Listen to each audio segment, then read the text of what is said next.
और इस समय हमारे साथ नेपाल के प्रधानमंत्री केपी शर्मा ओली जी हैं और भारत में और नेपाल में दोनों जगह आम लोगों के बीच में भी भारत और नेपाल के संबंधों के बारे में लगातार बातचीत होती है। और ख़ास तौर पर भारत के लोग इस समय ज़रूर ये चाहेंगे कि वो ओली जी की बात सुने। तो ओली जी, आपका बहुत बहुत स्वागत है और बहुत बहुत शुक्रिया हमें ये समय देने के लिए। धन्यवाद आपको।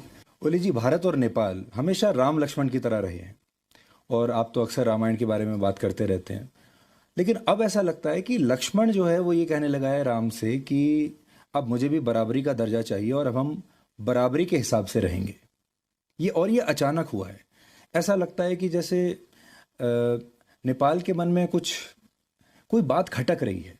जैसे अचानक से परिवार में होता है ना कि छोटे भाई को अचानक कोई बात खटकने लगती है, कुछ अच्छा नहीं लगता। तो आपको ऐसा लगता है कि भारत और नेपाल के जो संबंध हैं वो इस दौर से गुजर रहे हैं इस समय? देखिए, आपका क्वेश्चन भी बताता है कि इंडिया राम है, हम लक्ष्मण हैं।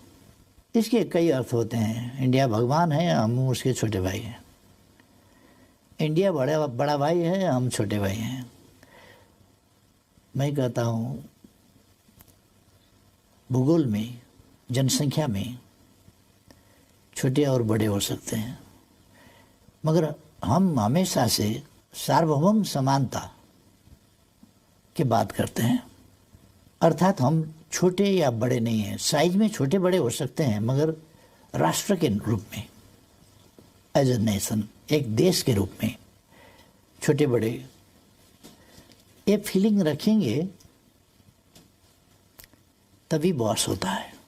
इसमें कुछ जरूर कुछ प्रॉब्लम इस सेंटिमेंट में है और हम चाहते हैं कि हम दो देश,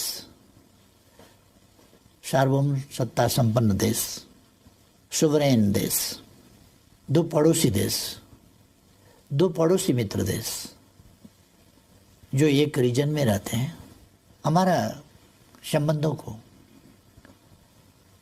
उसी तरह से जानना चाहिए।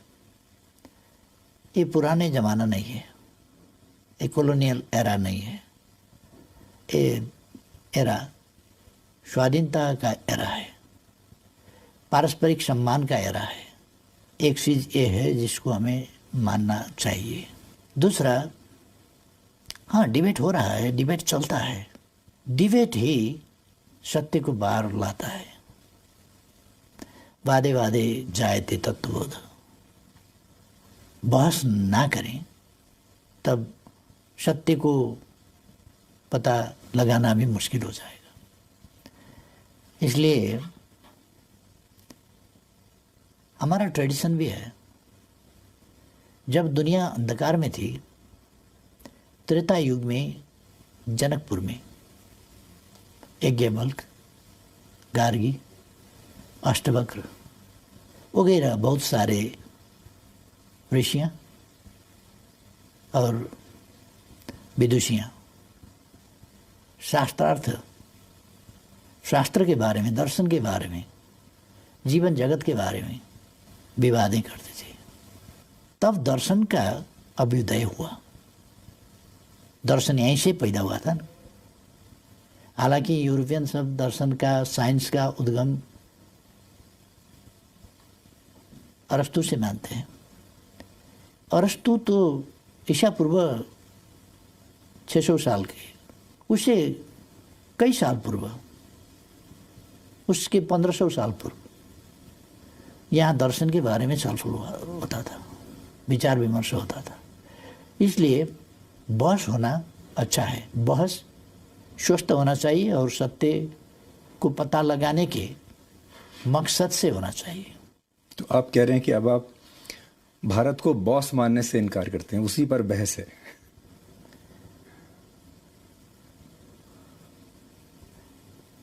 अब भारत अगर कल समझता होगा, आज भारत अपने को बॉस नहीं समझता, इसलिए उस पर बॉस का। और आपको लगता है कि बॉस नहीं समझता लेकिन बड़ा भाई समझता है?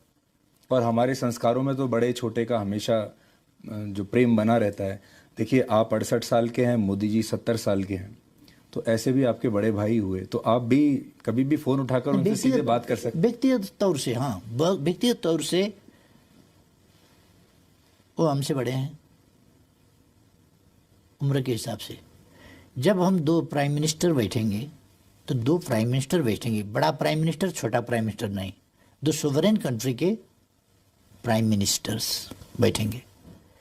वहाँ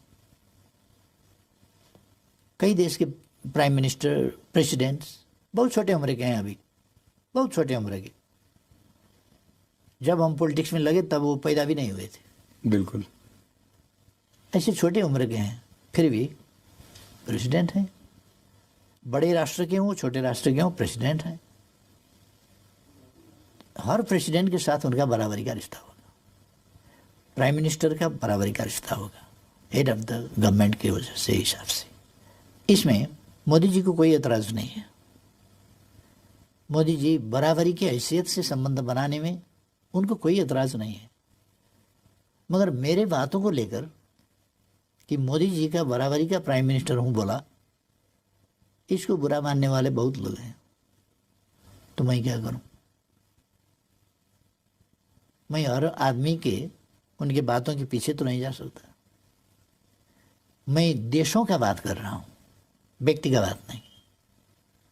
इस समय नेपाल कई बार ऐसा लगता है कि भारत और चीन के बीच में फंस गया है। एक तरफ चीन है, एक तरफ भारत है, और दोनों को खुश रखना है, दोनों को प्रसन्न रखना है, और ये दोनों देश आपस में बात नहीं कर रहे हैं इस समय। तो दोनों देशों की आपके साथ ये एक्सपेक्टेशन है कि आप उनके साथ रहेंगे। तो आपको भी कभी ये एक डिप्लोमेटिक डिस्कम्फर्ट होता है दोनों के बीच में एक इक्वेशन बनाकर चलने का? एक चीज़ है, दोनों हमारे पड़ोसी हैं और पड़ोसी को बदला नहीं जा सकता। ये आकार में, जनसंख्या में, डेवलपमेंट में आगे हैं दोनों। हमारे लिए ये खुशी की बात है कि हम अगर प्रोडक्शन कर पाए तो ये बड़े मार्केट्स हैं। अब प्रोडक्शन नहीं कर पाए तो उनका उत्पादन हमको कंज्यूम करना पड़ेगा। नहीं करेंगे तो क्या होगा? हम चाहते हैं जो हमारा असमानता है वो इस चीज़ पर है। व्यापार में असमानता है, प्रोडक्शन में असमानता है, असंतुलन है। इस असंतुलन को मिटाना चाहिए। दो फर्क political systems, economic and social system also, इसमें भी कुछ भिन्नताएं हैं। ऐसे पड़ोसियों के बीच में हम हैं और हम बिल्कुल संतुलित संबंध दोनों से रखना चाहते हैं। एक का कार्ड दूसरा से खेलेंगे ऐसा नहीं है, नहीं खेलेंगे। ये खेलने से किसी का भी भलाई नहीं होगा। आप से हम कुछ बात करेंगे, कार्ड प्ले करेंगे, दूसरा से कार्ड प्ले करेंगे, तीसरा दिन पता चल जाएगा। इसलिए ये कार्ड प्ले करने का और छकाने का तरीका बिल्कुल छोड़ देना चाहिए। हम इस शैली में नहीं जाएंगे। जी, लेकिन मैं आपको भारत के लोगों का सेंटिमेंट बताना चाहता हूँ। चीन के साथ हमारा गलवान के ऊपर विवाद हुआ, लद्दाख के ऊपर विवाद हुआ, फिर बातचीत बंद हो गई, लगातार वो चल रहा है। जैसे ही वो हुआ, अचानक आपने काला पानी के बारे में स्टेटमेंट दे दिया, आपने भी नक्शा बदल दिया, और लोगों को ये लगने लगा कि ये सब कुछ एक साथ क्यों हो रहा है, अचानक क्यों हो रहा है। और लोगों को ये लगा, भारत के लोगों को, कि नेपाल जो है इस समय, नेपाल को तो चीन के खिलाफ कोई स्टेटमेंट देना चाहिए था। जैसा कि देखिए, भारत को बहुत समर्थन मिला बाकी देशों से, अमेरिका से मिला, फ्रांस से मिला, बाकी लोगों से भी, जो लोगों ने कहा कि इस तरह का वायलेशन एलएसी का नहीं होना चाहिए। लेकिन नेपाल ने नहीं दिया, बल्कि नेपाल ने कहा कि अब मुझे भी मेरी टेरिटरी चाहिए। आपकी बात जरा भटकाने वाली है, बुरा मत मानिएगा, क्योंकि गलवान से हमारा लेना देना कुछ नहीं है। आपको मैं समझाऊं, दिल्ली ने 8वां एडिशन अपना मैप पब्लिश करवाया।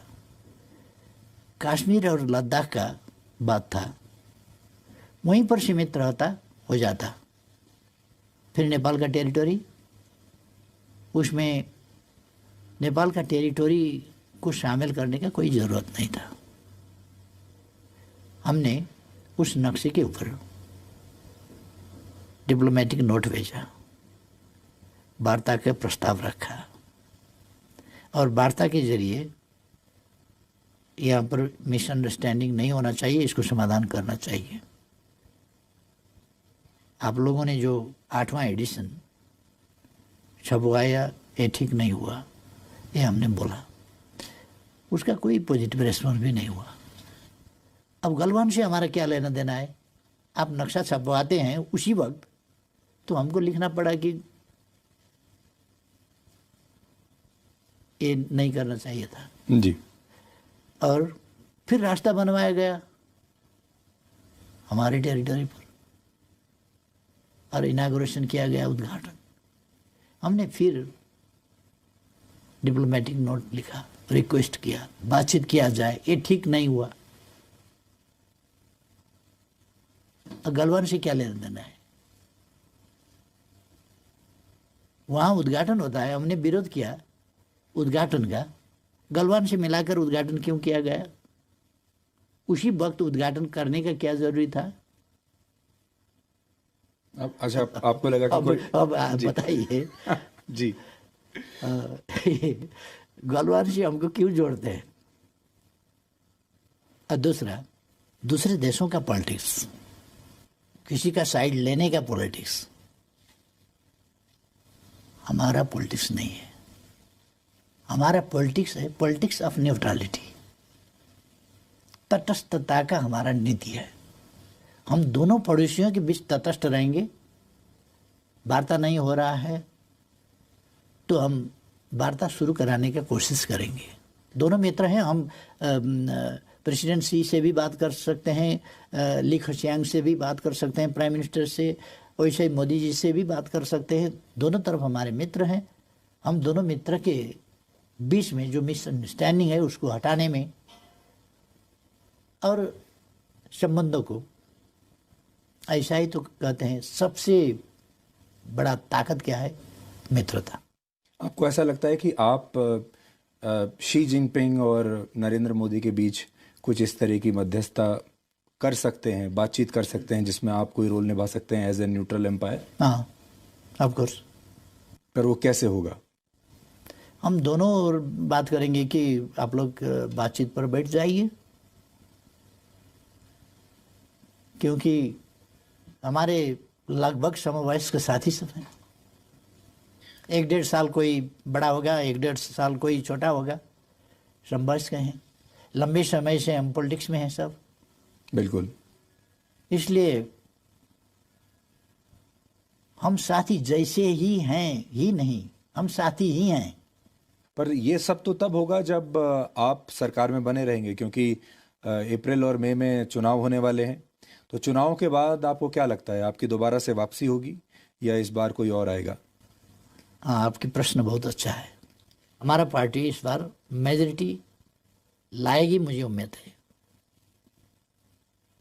एकदम कमजोर हालत हुआ तो भी मेजर पार्टी हम ही होंगे और इलेक्शन के बाद भी गवर्नमेंट को लीड हमें ही करना पड़ेगा शायद। इसलिए मैं आश्वस्त करना चाहूँगा सब साथियों को कि इलेक्शन के बाद नेपाल भारत संबंध को और ऊंचाई में पहुंचाने के लिए हम और ज़्यादा कंट्रीब्यूट कर पाएंगे। मैं जो सेंटिमेंट की बात कर रहा था, और हम क्योंकि क्रिकेट तो आप देखते ही होंगे, तो भारत में लोगों को ये लग रहा था कि अगर नेपाल एक एम्पायर है और भारत और चाइना मैच खेल रहे हैं, तो ये जो एम्पायर है ये बार बार भारत के खिलाड़ियों को ही ज़्यादा आउट दे रहा है, भारत के खिलाड़ियों के लिए ज़्यादा जल्दी उंगली उठा देता है, और चीन के खिलाड़ियों के लिए थोड़ा सॉफ्ट है। ऐसा नहीं है, ये एक इम्प्रेशन है, गलत इम्प्रेशन है। ऐसा कोई एविडेंस नहीं है, हो ही नहीं सकता, क्योंकि हमारे दो पड़ोसी के बीच में सौहार्द संबंध प्रॉब्लम रहित, समस्या रहित संबंध चाहते हैं, क्योंकि एक चीज कहते हैं और उसमें से आधा हम कटा देंगे।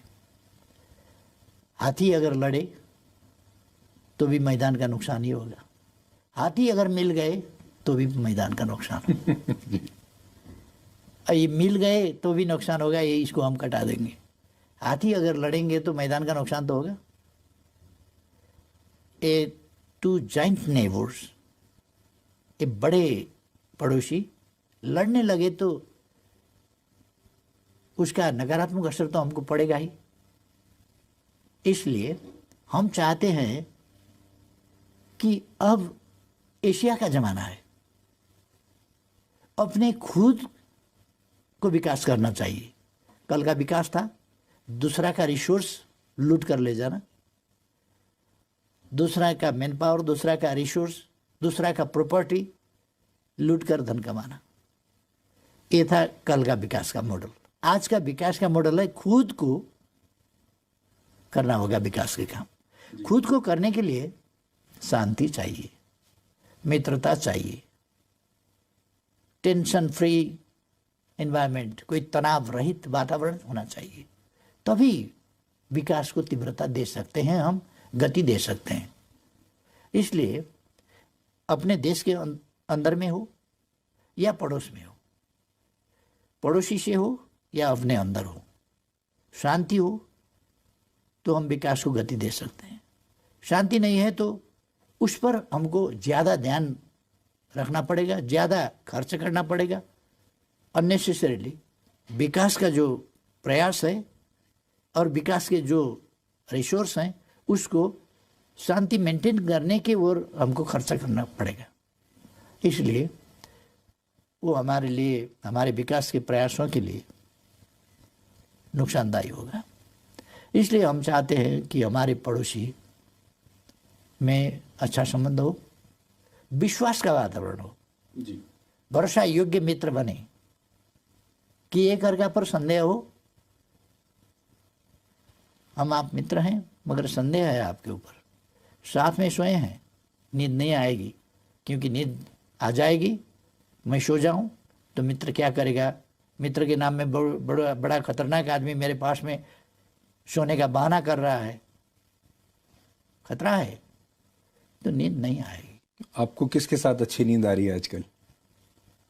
आजकल का बात नहीं, नेपाल जो, चीन या भारत? नेपाल जो अस्तित्व में है वो संतुलित नीति के साथ, न्यूट्रलिटी, ये तटस्थता के नीति के साथ किसी का पक्ष नहीं लेना। फिलहाल ये अच्छा नहीं लग सकता है, फिलहाल हमारा साइड क्यों नहीं लिया, हमारे पक्ष में क्यों नहीं बोला, हाँ ताकत लगाओ, हमको क्यों नहीं बोला, वोटिंग क्यों नहीं किया, ये हो सकता है फिलहाल के लिए। मगर अगर आप उसका दीर्घकाल का नतीजा देखें तो हमारा न्यूट्रलिटी, हम किसी भी पड़ोसी के खिलाफ हमारा जमीन, हमारा आकाश इस्तेमाल करने नहीं देंगे किसी को भी।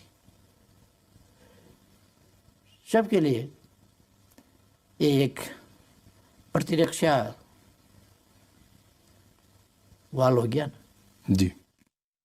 तो इसलिए हम चाहते हैं हमारे पड़ोसी आराम से अपने अपने विकास के काम में लगे, परस्पर में सहयोग करें, अपने रिसर्च, वैज्ञानिक अनुसंधान, अपने अपने डेवलप टेक्नोलॉजी शेयर करें।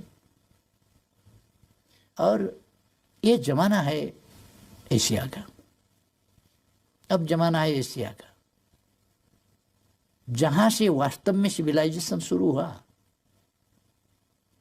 और ये जो हमारे दो पड़ोसी महान देश हैं, इनका गौरवपूर्ण इतिहास है, इनका भूगोल, इनका सिविलाइजेशन, इनका पॉपुलेशन, इनका हिस्ट्री ग्लोरियस है।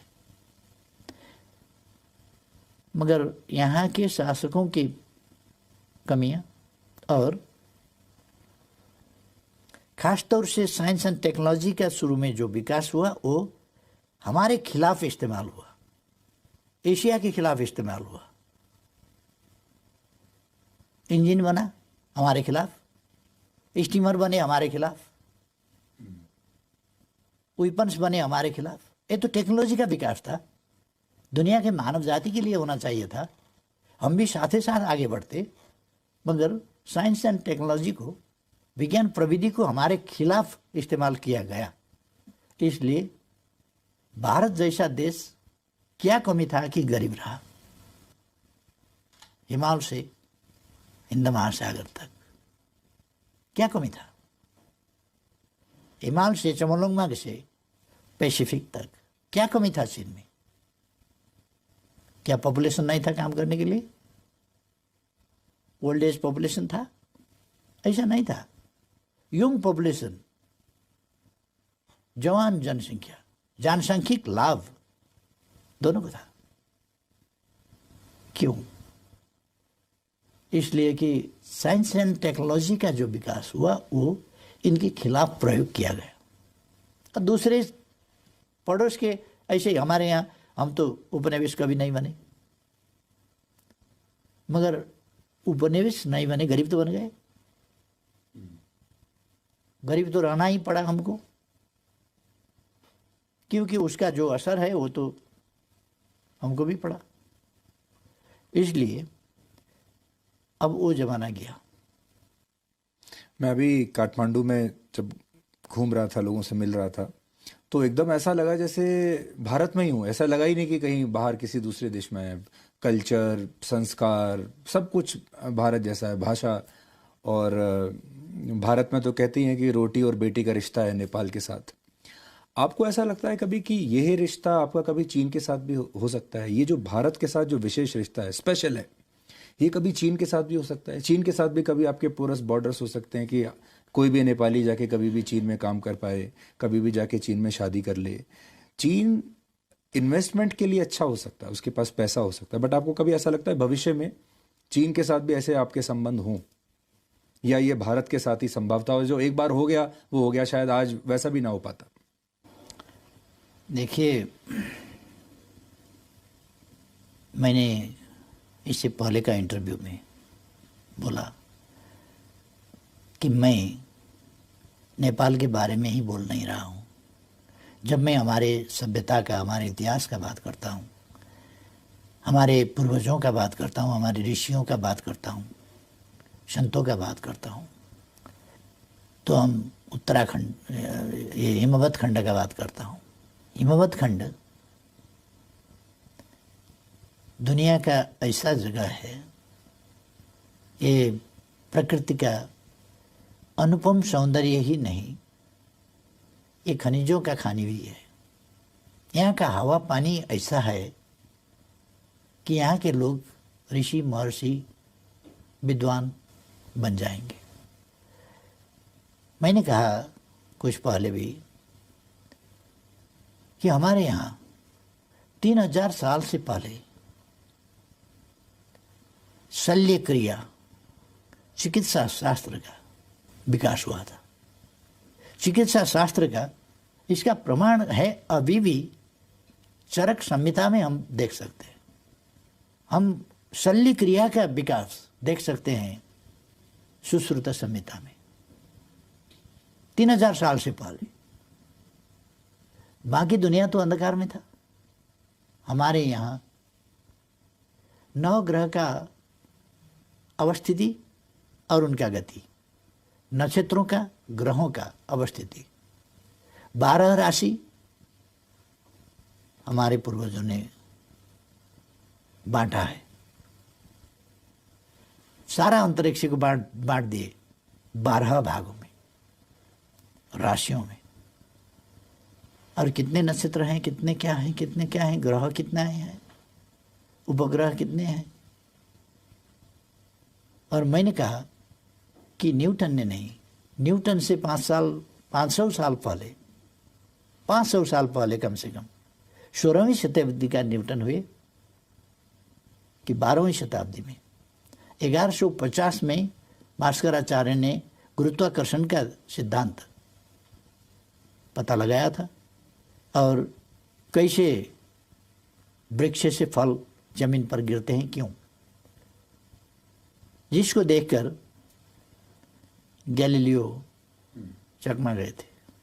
न्यूटन वगैरह को बहुत खोज करना पड़ा था, क्योंकि हमारा जो नॉलेज था वो विस्तार का अवसर नहीं मिला, उसको रोका गया। नालंदा क्यों जलाया गया था आपको पता है? नालंदा जलाया गया इसलिए एक सम्राट ने बीमार होने से बोला कि हमको बीमार से छुटकारा पाना है,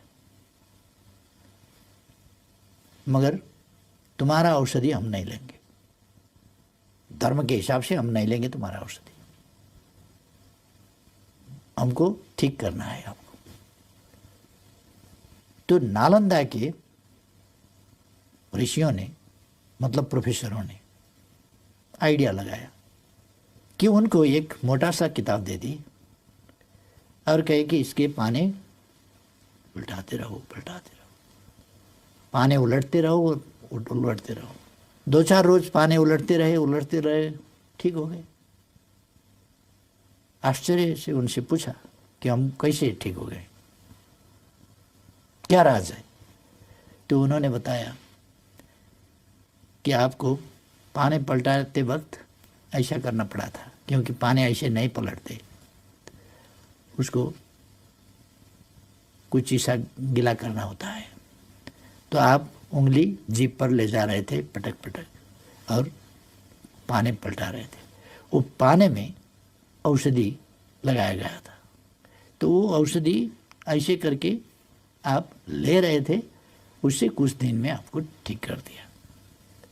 तो इतना डेवलप है, ये तो खतरनाक बात हुआ। हमारा धर्म कैसे आगे जाएगा? इसको तो नष्ट करना पड़ेगा, आग लगा दो इसको। 9 लाख पुस्तकें वहाँ लाइब्रेरी में महीनों तक आग बुझी नहीं थी वहाँ। 4 साल तक। मतलब हमारे पूर्वज तब भी ऐसे थे, और हमारा मेडिसिन ऐसा इफेक्टिव था। वो धरती का हम बात कर रहे हैं, धरती का इस भूखंड का बात कर रहे हैं, जिसको हमें समझना चाहिए।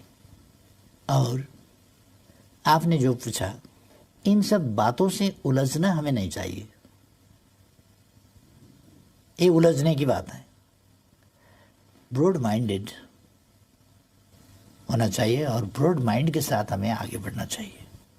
आगे बढ़ना, कहाँ पर छिद्र है हमको देखना नहीं है, छिद्र में उंगली डालकर बढ़ाना नहीं है, छिद्र हमको ढूंढना नहीं है, अगर सामने आया निपटाना है, आगे बढ़ना है। तरीका हमारा ये होना चाहिए। इसलिए हम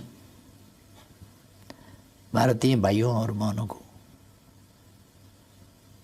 रिक्वेस्ट कर रहा हूँ कि हमें कोई असमझदारी रखने की कोई ज़रूरत नहीं है।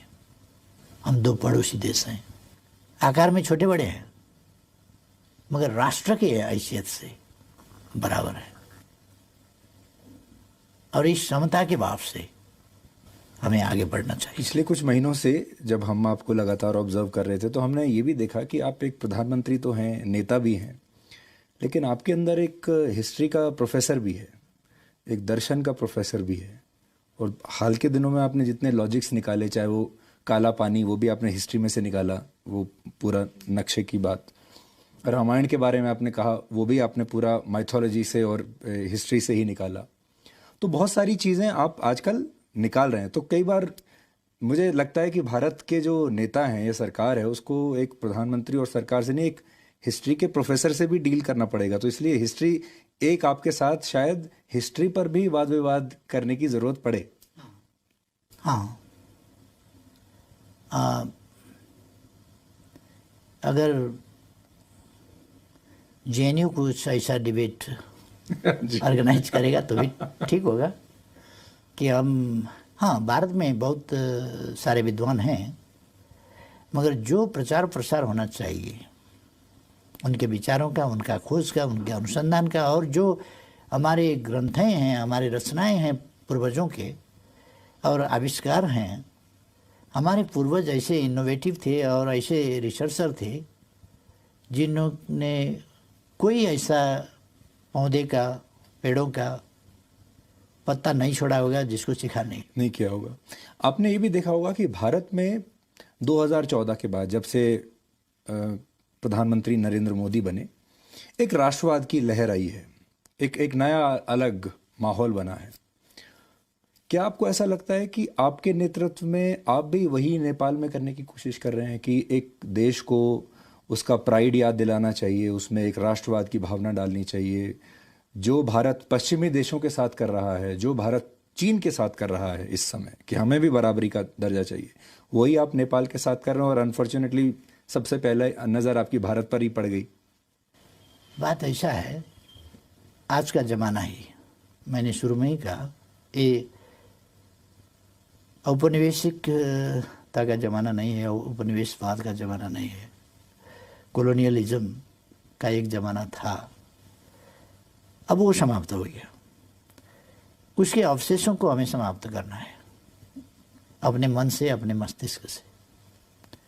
हमें अपने राष्ट्र के, अपने राष्ट्र के उत्पत्ति के, अपने राष्ट्र के इतिहास के और अपने राष्ट्र ने क्या दिया दुनिया को, उस पर हम गर्व करते हैं कि गायत्री जो मंत्र है, गायत्री मंत्र, मंत्रों का भी मंत्र कहा जाता है। वो नेपाल के कोशी नदी के किनार में, चतरा में कौशिक ऋषि ने लिखा था।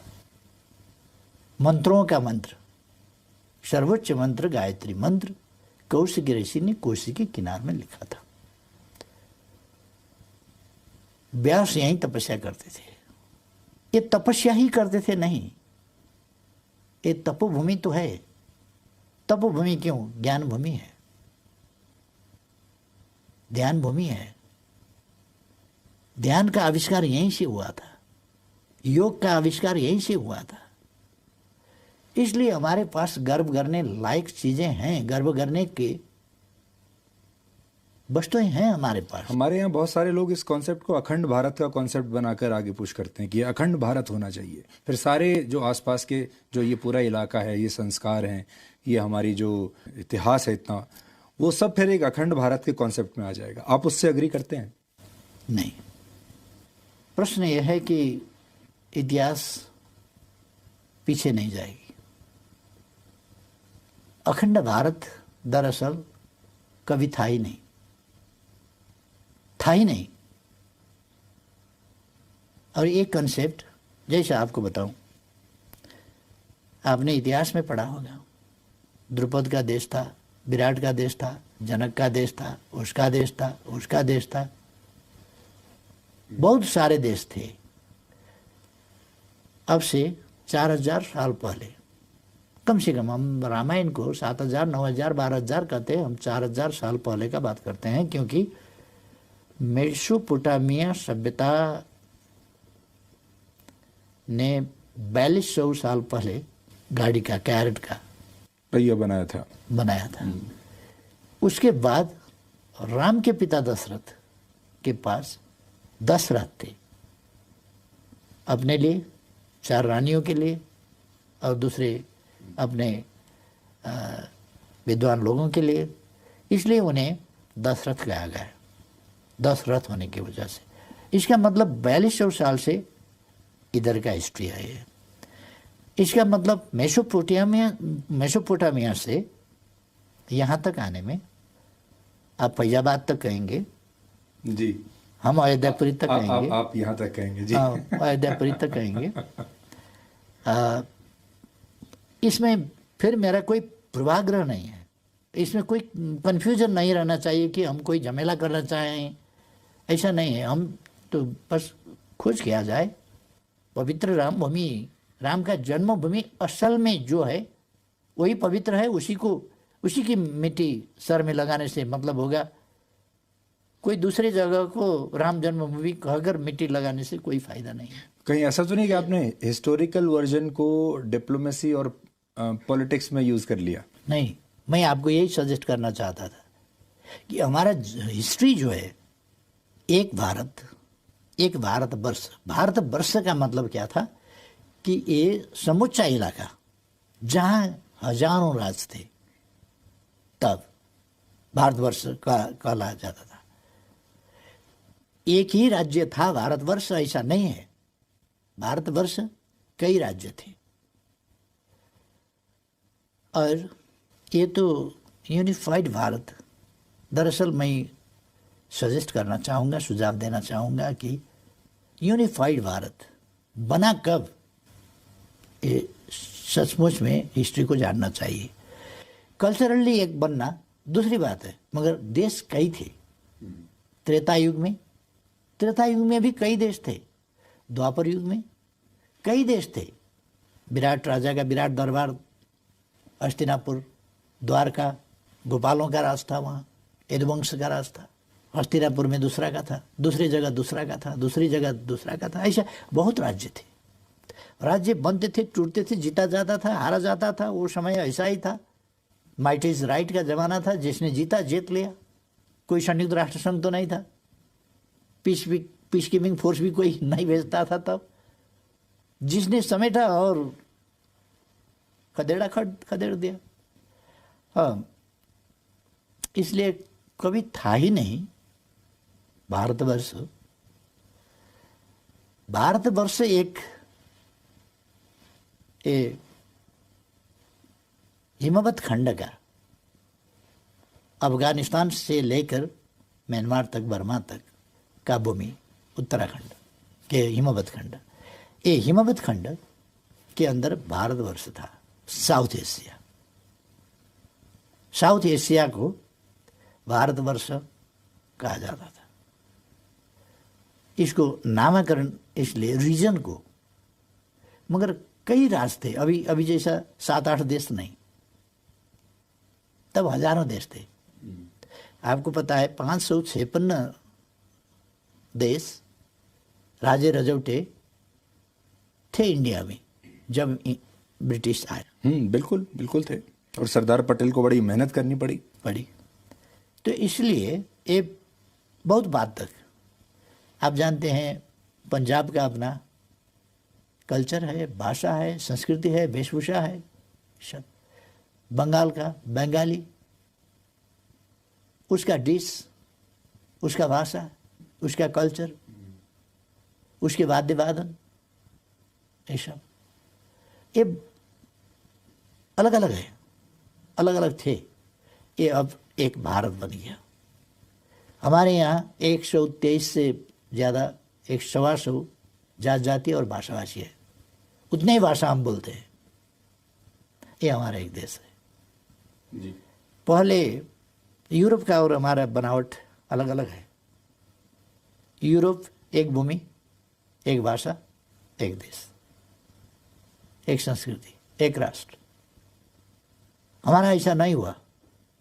हमारा डाइवर्सिफाइड है, विविधता युक्त है।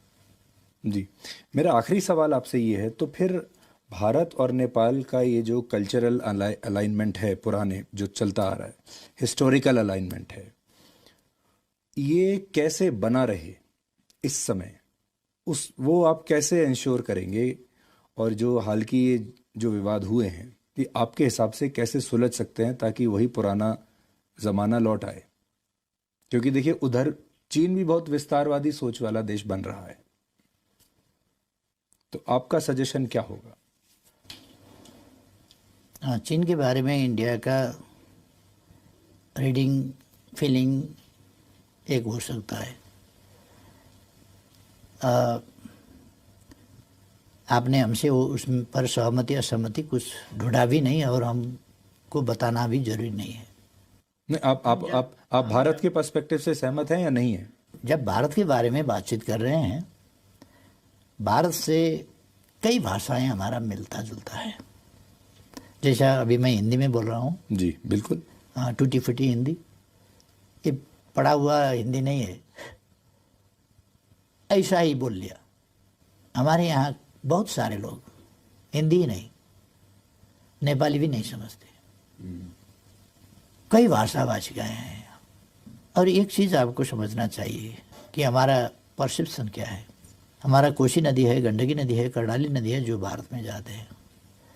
उनकी मछली को बॉर्डर पता चलता है? ये बॉर्डर पता भी नहीं चलता।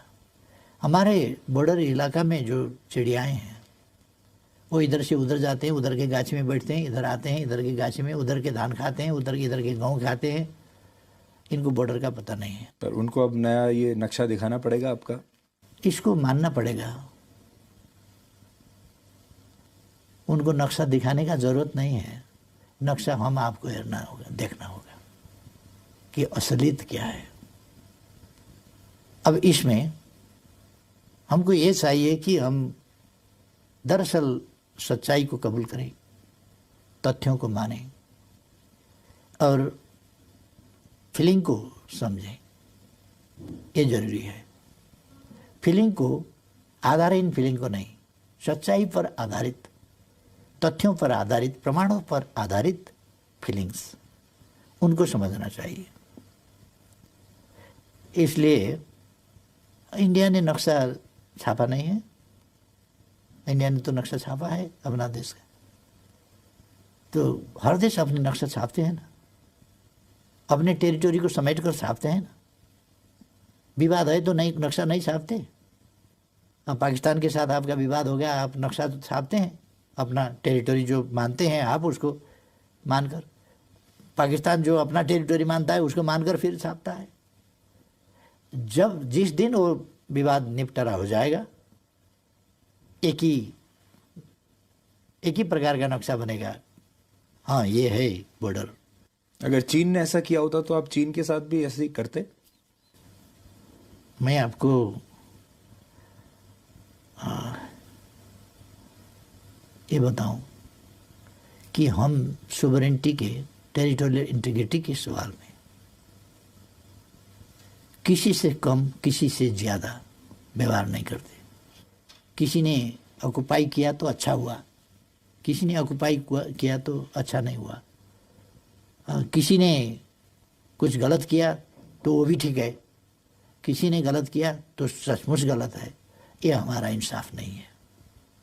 हम हर किसी के साथ समान व्यवहार करेंगे, हर किसी के साथ। ओली जी, बहुत बहुत शुक्रिया हमसे बात करने के लिए। और मुझे बड़ी उम्मीद है कि आपने जो हिंदी में हमसे बात की है, भारत के जो हमारे दर्शक हैं वो आपकी बात सुनेंगे और उन्हें आपका जो व्यू पॉइंट है वो उनको पता चलेगा।